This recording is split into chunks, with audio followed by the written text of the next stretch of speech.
একটা নির্দিষ্ট বয়সের পর ছেলেরা যেন পরিবারের বোঝা হয়ে দাঁড়ায়। একটা নির্দিষ্ট বয়সের পর ছেলেদের বাড়ি ছেড়ে বের হতে হয়, কিন্তু আর কখনো বাড়িতে ফেরা হয় না ঠিক আগের মতো করে।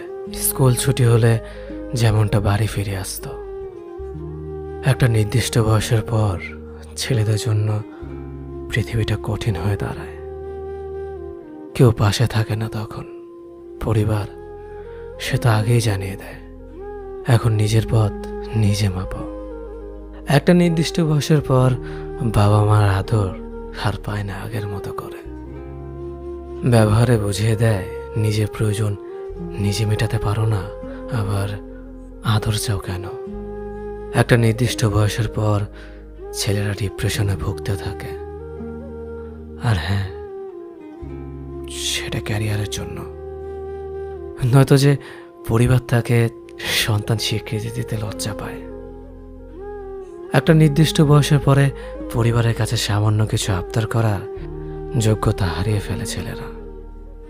তখন মোবাইলের রিচার্জের জন্য 20 টাকা পরিবার থেকে চাওয়ার চেয়ে আত্মহত্যাটাই সহজ মনে হয়। নির্দিষ্ট একটা সময়ের পর ছেলেদের চারপাশটা ধীরে ধীরে সংকুচিত হয়ে আসে। এই সময়টাতে একটা ছেলে কতটা কষ্টে থাকে সেটা কেউ জানতে পারে না।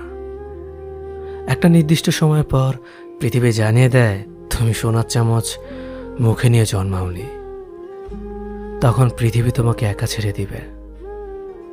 হয়তো জীবনের সাথে সংগ্রাম করে তুমি হয়ে উঠবে গল্পের নায়ক, নয়তোবা তুমি হারিয়ে যাবে ওই পথচারীর মতো যার গন্তব্যের কোনো সন্ধান পায়নি।